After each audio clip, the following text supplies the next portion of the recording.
Shalom. All praises to Yahweh Ba'Shem Yahweh Shai. Double honors to the men that I learned this truth from through the spirit and power of Yahweh Ba'Shem Yahweh Shai. And peace, blessings, and salutations to you, hopefully elect out there. And as it is written,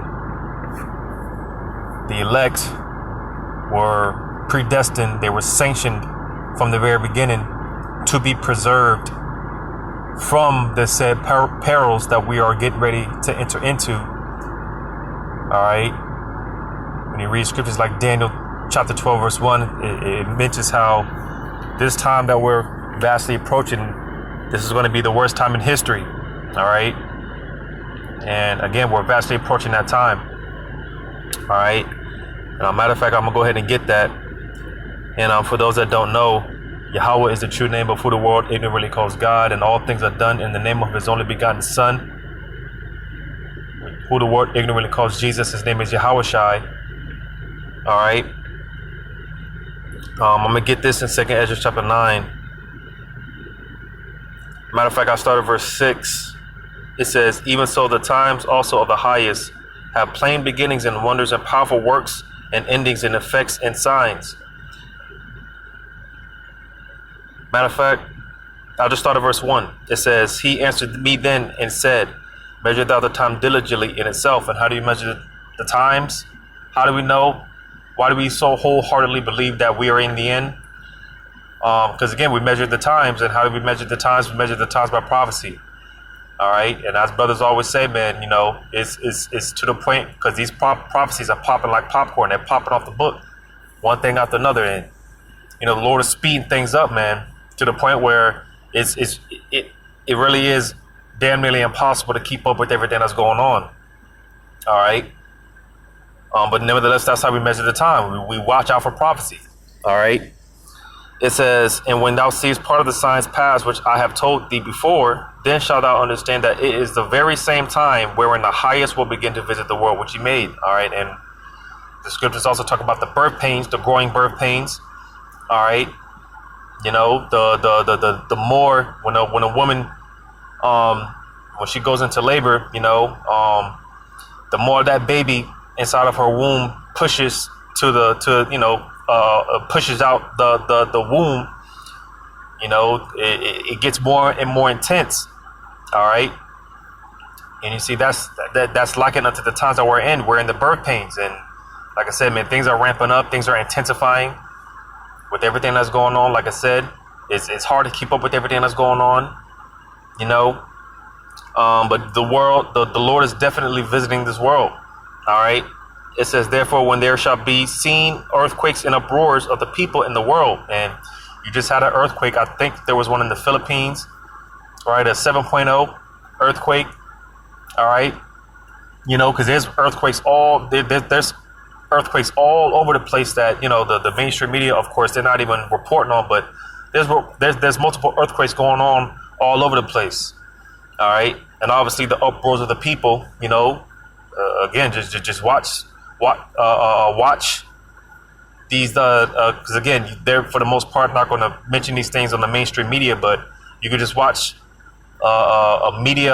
alternative media sites. All right, there's protests all over the place, man. You got protests in Haiti right now.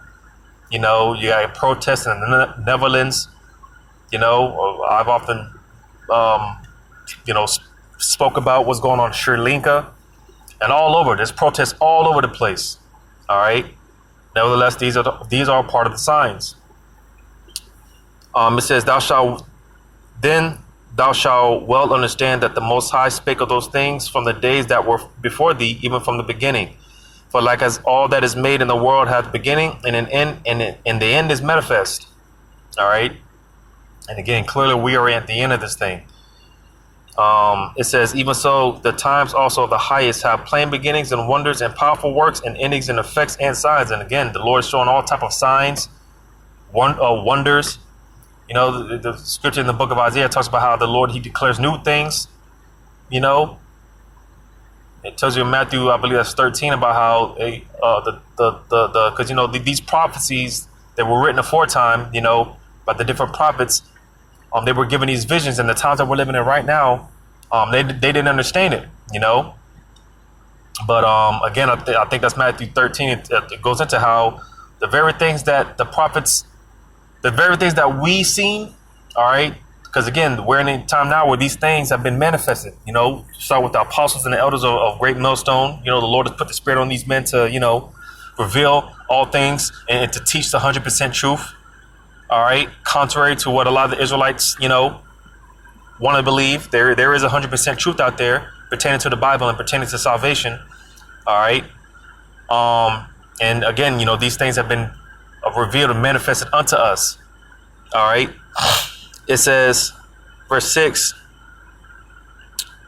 verse 7, it says, and everyone that shall be saved, Slaki, because I was mentioning about how, like in Matthew 13, it talks about how the very same things that have been revealed unto us, what we see through the Spirit of the Lord, the prophets of old, many men of old, they desire to see and to know and understand what we see and know and understand today. All right, because again, we are in the end of this thing, and these things are being manifested. The Lord has shown us these things.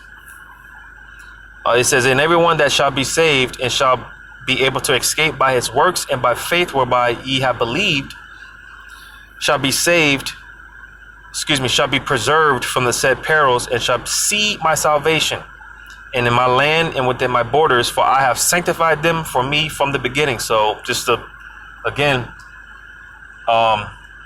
further show that the elect are going to be the only ones. These were the ones that were sanctified by Yahweh Shema Shah from the very beginning to be preserved from the said perils, or the very dangerous times that we're coming into, the very bad times that we're coming into.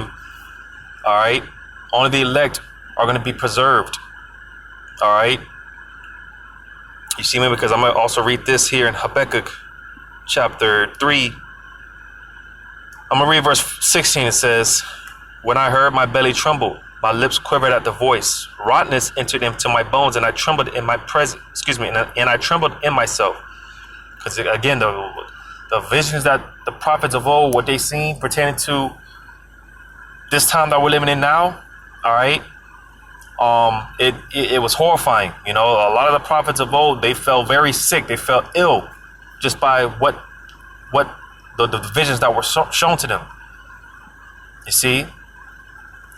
And it says that I might rest in the day of trouble. When he cometh up unto the people, he will invade them with his troops. So you see? All right, because again, to the elect, the hopefully elect, we're going to need the Spirit of Yahweh Shema Shah to be able to endure in these times that we're coming into, man. We're hoping that we're one of those men and women and children that the Lord, he gives us rest, comfort, protection, that hedge of protection when this day of trouble comes. Because like I quoted Daniel 12:1, this is going to be the worst time in history. And more we're inching closer and closer to that time. Like I said, we are in the birth pains. All right. You see, because, people are under this false conception that all the plagues that's going on around the world, all hell is breaking loose around the world. And because it's not happening yet here in America, that, like brothers often talk about that normalcy by his spirit. People think that things are just going to get back better, and things are going to get back to normal. And, it's just, that's people think that we're just going to ride off into the sunset and things are going to get back to, good, and that's far from the case. All right. Because from here, man, things are only going to get worse. It's going to get bad out here, man. You see, because all these plagues, man, eventually it's going to make its way here to America. Eventually, the Lord is reserving the best for last. He's saving the best for last. It's like if you have a nice dinner plate, you usually go for the least favorable food on the plate first, and then you save the best for last. You got your steak, right? Your T-bone steak with your homemade mashed potatoes and homegrown vegetables, right? Well, a lot of people, they for the most part don't like the vegetables, so that's what they go for first, right? The least desirable, then they go for the mashed potatoes, right? And then you you save the best for last. You're gonna save the T-bone steak for last. Well, that's what the Lord is doing. He's saving the best for last. America is being saved for last. All these plagues are being preserved for America. Because again, it's not a matter of if, it's a matter of when these plagues come to Babylon the Great. All right. So with that being said, just to speak on this real quick, going into this, because we told you people that all these sanctions that America, the West, and these European nations have been putting on Russia, that shit don't mean nothing. You see, because for one, Russia, they were already pretty much prepared for this. All right. And two, these sanctions, they're backfiring. They're backfiring on the more so the EU nations. You see, because now they're talking about they're talking about, due to the fact that Russia has I don't think they cut the gas off completely, but the pipeline off completely, but I think they're limiting the gas that's going out. All right, almost to a bare minimum. You see, and with that being said, now the European nations are talking about rationing. All right, not just gas, but food. All right, due to this cutting off of this pipeline, because a lot of these European nations, especially Germany, which this is a video that I got played up here, because they're pretty much they're getting ready to suffer, because Germany, they rely very heavily on Russia's those pipelines. You see, and due to the fact that Russia is dramatically cutting down on of the providing of these resources, now they're talking about, like I said, rationing gas, electricity, even food, because you see, with that being said, this is going to affect a lot of these European nations and even the West, believe it or not, in a very, very dramatic way. Stuff like this is, it's not going to, it's going to affect a whole lot. All right. And I got this video here I'm going to play real quick. It's a summer night in the Bavarian city of Augsburg, but the square's historic facades aren't floodlit and the streets are dim and quiet. Germany is heavily dependent on Russian gas, and Augsburg is one of many cities to have rolled out energy-saving measures in response to lower Russian gas deliveries and to prepare for any total cut-off. Around Europe, countries are looking for ways to cut energy consumption and fill up their gas stores. Mayor Eva Weber said the country's energy bills could almost double this year. Der andere Handlungsstrang ist aber, dass wir What was very important to me was to show the Augsburg citizens that we could face really hard times. dass es eben durchaus hart. That's why, for example, we turned off the illumination of our historic buildings and fountains, no longer operate for as long as they used to. Augsburg has lowered the temperature in its public pools and turned off many fountains. It's checking which traffic lights it can switch off, and like other cities, it wants to reduce heating in public buildings. But Germany is Europe's largest economy, and energy experts say more measures will be needed to achieve energy security. So you see, more measures are going to have to be taken into effect. All right, because in some places, like I said, man, they're not reporting on this on the mainstream media. But they've been talking about these rolling blackouts, and you got rolling blackouts taking place in certain places to preserve energy. All right, I think it already started here in the States about. Matter of fact, let me look for something real quick if I still have it. Because again, to preserve energy, gas, and things of that nature. You see, again, they're going to have to cut back. This is going to affect schools, hospitals, grocery stores. Like I said, it's going to affect a whole lot, Let me see if I can find this real quick. And just bear with me real quick.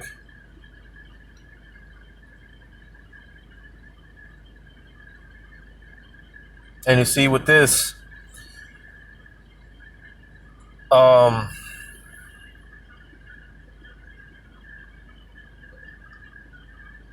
they're worried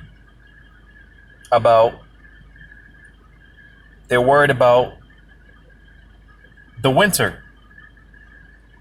You see, because again, with what Moscow is doing, and the fact that Germany and all these European nations have to ration everything. You see, they're worried that this is what have they been talking about for the longest? They've been talking about a dark winter. Matter of fact, I'll get that real quick.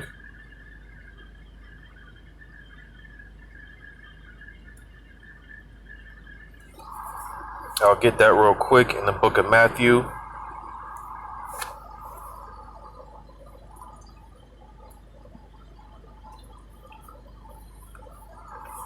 Because you see, like I said, this is going to affect nursing homes, hospitals. You see?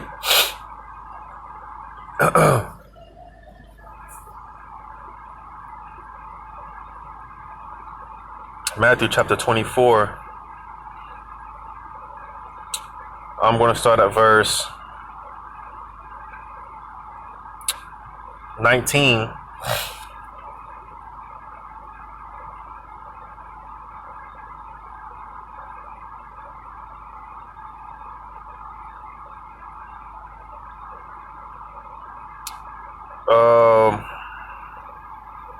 Verse 19, Matthew 24:19. It says, "And woe unto them that are with child, and to them that give suck in those days." Because, like I said, under these type of harsh conditions, especially when it's extremely cold, right? And you don't have any electricity to keep yourself warm, and all these different factors that come into play. Like I said, man, it's hard to it's going to be very hard to navigate and to get by. It's going to be very hard to survive, especially if you have children. Contrary to what the society teaches about, they teach you to have a bias towards women and children. Well, just to be honest, and to who can receive it, and to those that can receive it. When it comes down to it, women and children can actually be a burden. And again, it's not to bash or nothing like that, but that's just the honest truth. When you're on the run, when you're on the go, right? When you're running from martial law troops and just trying to survive, man. Matter of fact, I'm gonna read verse 16 because this was going into the time of the siege of Jerusalem, right? Yahushua warned them the things that were going to come, right? And he was telling those Israelites that when you see the abomination of desolation that you read in verse 15, don't try to fight, don't try to bear up arms. He told them just run, all right? Get the hell out of Dodge, because it was prophesied. This was prophesied to happen, all right? But nevertheless, this can be applied to Jacob's trouble. Because, the scriptures say that there's no new thing under the sun, So verse 16, it says, "Let them which be in Judea flee unto the mountains." Because again, Yahushua, he was warning them of the destruction that was getting ready to come. He told them, don't try to fight, just run, just take off. All right. It says, "Let him which is on the housetop not come down to take anything out of his house. Neither let him which is in the field return back to take his clothes." Because again, the time is going to come. The scriptures talk about how in that day, man, some of us are going to be as pilgrims. We're just going to be on a run. It's going to be like one big adrenaline rush. It's going to be like one big action movie. It's just going to be so much going on, chaos on all sides. You're not going to have time to go back and get the PS5 and get the fat screen TV. Get your favorite pair of shoes. No, man, the time is going to come where we're just going to have to run. We're just going to have to move. We're going to be on the move. You see? And like I said, in situations like that, when you're in survival mode and you're just constantly on the run and on the move, like I said, it's not to, bash women and children, but, in situations like that, women and children, they could be a burden, because for one, women, they don't possess they don't have faith, you see. In that day, that's all we're gonna have, man. You know, we're gonna be moving strictly off of faith. You see, but you see, that's gonna bug a lot of these women out. You know, because you know this whole society is based off of women worship. All right, you know, everything is in the name of convenience for women. You see, but more and more, that's why the scriptures say, man, rise ye women that are, rise ye up, you women that are at ease, because you know, hey, like I said, everything is these people, they're comfortable. All right, and like I said, everything is based off of convenience. Well, we're in the times, and this is already taking place. You know, the Lord, little by little, He's stripping that which is comfortable to people. He's taking away that which is comfortable. All right, and things are about to get extremely uncomfortable. Things are about to get extremely difficult. All right, you see, man. So, you know, hey, like what, you know, a lot of our people mainly are depending upon the system for things. Well, more and more, the food stamps are gonna, you know, get less and less. You know, you're gonna get less on the food stamps, right? And all these other benefits that you get from the government and whatnot.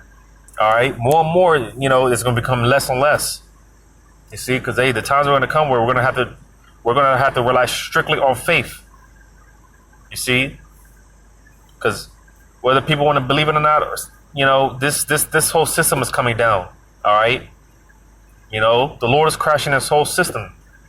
You know, this whole economy is about to collapse. You see, they're talking about fears of a recession. We're already in a recession. We've been in a recession. The next thing is the depression, and they're talking about this next depression, or Great Depression, is going to be worse than the back in I think that was I don't want to get the years wrong, but back in Germany, you know, the Great Depression, this Great Depression is going to be worse than that. And in 2008, all that is going to be worse than all that. You see? But it says, neither let him, verse 19, it says, and woe unto them that are with child and to them that give suck in those days. Because like I said, you know, it's a lot harder in these harsh conditions. You know, when you're on the move, when you're on the go, and you got like I said, I don't want to, you know, sound like, I'm not trying to be rude or anything, but you got this extra baggage, right? And, you know, because again, you know, women and children, they can slow you down, you know, because for one thing, a man, you know, for the most part, a man, he's more capable of, you know, like when it comes to, you know, being in the natural environment and, you know, just, you know, figuring shit out. If you're in the wilderness or something like that, men are more capable of surviving. I often use this example about how you put 10 men and 10 women on the same island. All right, you know, I'll say confidently, at least 9 of those 10 men, they'll figure it out. All right, they'll figure something out. Because it's just naturally programmed in our DNA, you know, to be that way. Versus on the other hand, I'll say confidently, you got at least 9 of those 10 women, they're not going to know what the hell to do, you know. You see, and they're just going to be bugging out, you know, looking for someone to, you know, take care of them and stuff like that. You see? Because men are, you know, just naturally programmed to be able to, they're more equipped to deal with those, you know, being in those type of scenarios. And being that, like I said, women, they're faithless creatures. All right. You see, well, again, in that day, women and children, for the most part, they could be a burden. You know, it's just the honest truth. But verse 20 says, but pray ye that your flight be not in the winter, neither on the Sabbath day. All right. Because, hey, like I said, under these harsh conditions, especially when it's extremely cold, man, and, you know, you got a small glimpse of that. I think that was last year back in Texas when those power grids went down. People were literally freezing to death in their car, you know, trying to keep themselves warm in their car. People freezing to death, dying of, because, you know, people were trying to keep themselves, they were burning the generators in their own house, trying to, you know, stay warm, and they were, you know, ended up dying and shit, you know. So you see, and that's a small glimpse. You see, just imagine things on a much more magnified scale, man. It's going to get crazy, you know. And you know, Jake, man, Jake don't like the cold for shit, man. Jake hates the cold. I know I hate the cold, you know. So, you know, hey, And this is what they're talking about. This is what they're worried about. This is their fears that, come this winter, they're not going to have. It's basically it's going to be a harsh winter. It's going to be a dark winter, man. It's going to be tough with Russia, Moscow limiting their supplies and whatnot, their natural resources. It's going to get tough, man. And like I said, this is going to spill over to the EU nations. Well, the European nations are already talking about rationing, and but eventually it's going to make its way over here. You see, because like I said, them sanctions, it's coming to backfire. And I was watching a lot of these videos going into this whole situation, and you got a lot of people in the comment sections on all these videos.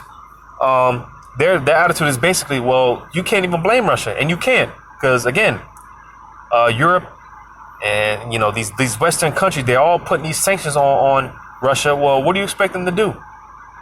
So you can't even blame Moscow. You see, through the spirit of the Lord, Russia.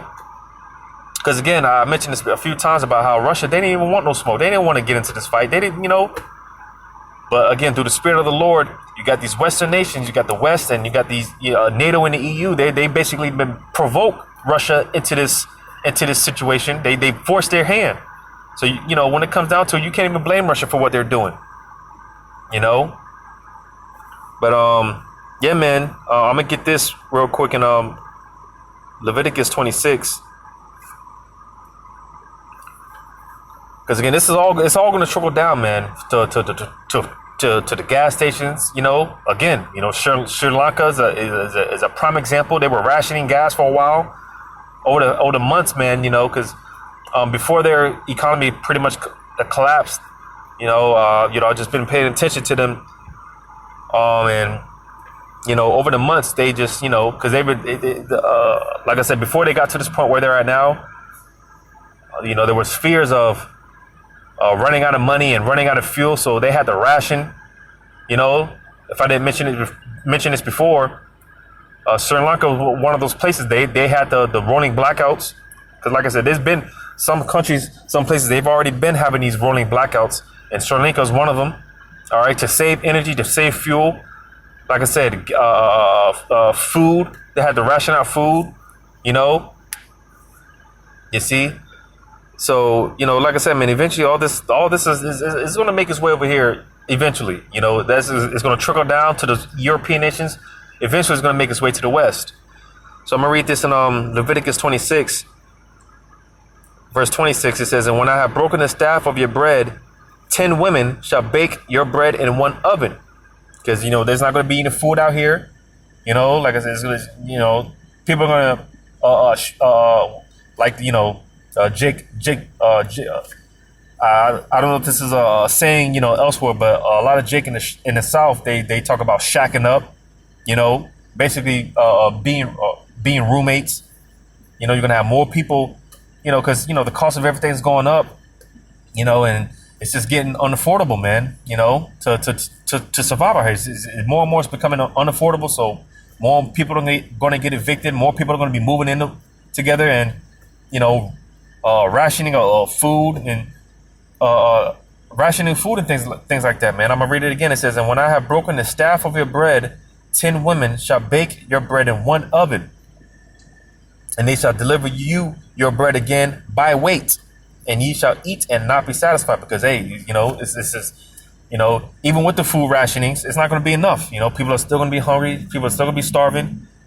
But hey, these are the times that we're coming into, man. Matter of fact, I'm gonna read this in the NLT. In Leviticus 26 in the NLT says, "I will destroy your food supply, so that 10 women and 10 can go into completion." All right, a complete number. It says, "I will destroy your food supply, so that 10 women will need only one oven to bake bread for their families." So you see, for their families, man. It says they will ration your food by weight, and though you have food to eat, you will not be satisfied. So you see, the food rationings, man. It's gonna be the food rationings to long lines at the gas stations, because eventually out here yeah, everything's good now. You know, gas is going down and whatnot. But hey, scripture say, peace and safety than sudden destruction. You know, because for a little minute, you know, the gas was going up and people were kind of worried. But now that gas is going back down, well, you know, it's like they're being lullabied right back to sleep. All right. But hey, that day is going to come unto these people as a thief in the night. You know, it's going to catch them unawares. Because eventually, like all these examples, Sri Lanka and all these other places, Turkey, right? You're going to have, eventually America's going to run out of money. America's going to run out of gas. All right. The shelves are going to become more and more bare, more and more empty. All right. You're going to have food lines. I was watching a video going into these food banks. All right. How these food banks are running out of, you know, these food banks are going out of business. They can't keep up. Because more and more people are showing up to these food banks, and it's just becoming more and more costly. It's just becoming more and more of a burden to give out these food to these food banks. You see? But these gas stations, they're going to more and more run out of gas, man. You're going to have long queues long lines at these gas stations. It's going to be rationings all over, man, and you know, all over the place, man. But basic necessities, man, it's going to be rations, you know, blackouts to quote unquote preserve energy and all these other things, man. You know, it's going to get tough, man. That's why I mentioned how, hey, we're going to need the spirit of Yahweh Shem to be with us, man, because you know it's it's going to get tough. And as brothers say, get comfortable with getting uncomfortable. You know, because it's going to get uncomfortable for us all. But the difference between the hopeful elect, those of us, and everyone else is faith. All right, that's going to be the difference. You know, but nevertheless, hey, you know, the gas, food, you know, all the rationings eventually is going to make its way here to America, one way or the other, very soon. So with that, hopefully this was edifying. All praises to Yahweh Ba'Shem Yahushai, double honors to the apostles and elders of Great Millstone. Yahweh Ba'Shem Yahushai Barakatham to your hopefully elect. Stay prayed up, Akim and Akwath. You know, we almost out here, man. All right. Lord's willing, until next time. Shalom.